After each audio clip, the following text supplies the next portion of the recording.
ইয়ার আজ তো মামাকে পুরো 10 টাকা দিয়েছে, এখন তো দোকানে গিয়ে আরামসে কুরকুরে খাবো।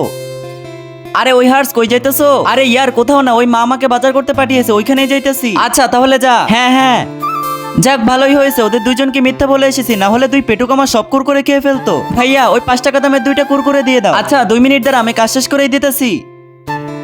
আরে ভাইয়া দিয়ে দাও না, বললাম না কাজ শেষ করে দিব, 2 মিনিট সবর হয় না নাকি? আচ্ছা এক কাজ করে আমি ছিঁড়ে নিতেছি। হ্যাঁ এটাই নিয়ে নেই। হ্যাঁ আবে ওই তুই এটা কি করলি, আমার 5 টাকা লোকসান করে দিলি। সরি ভাইয়া, তোর সরি কি আমার লাভ করাবে নাকি রে? একবার বলেছি আমি দেবো, তুই কেন ছিড়তে গিয়েছিস? দাঁড়া আমি আসতেছি। এখনকার বাচ্চারা তো কথাই শুনতে চায় না। আচ্ছা বল কোনটা নিবি? হ্যাঁ ভাইয়া ওইটা। কি এটা? আরে না ওইটা না, ওর পাশেরটা। এইটা তো? আরে না ভাইয়া নিচেরটা। এইটা? হ্যাঁ ঠিক আছে এইটাই দিয়ে দাও। আবে গাধা, নাম বললেই তো হয়, চিপস লাগবে আমার। আল্লাহর এই সুন্দর নামটি দেখে যে ভিডিওতে লাইক করে চ্যানেলটিকে সাবস্ক্রাইব করে দিবে। হে আল্লাহ তুমি তাকে পরীক্ষায় পাশ করিয়ে দাও, কমেন্টে বলে যায় আই লাভ ইউ আল্লাহ। হ্যাঁ হ্যাঁ চিপস চিপস। ওই টান লেগে ছিঁড়ে গিয়েছে। হ্যাঁ হ্যাঁ কোনো ব্যাপার না, আরেকটা দিয়ে দাও।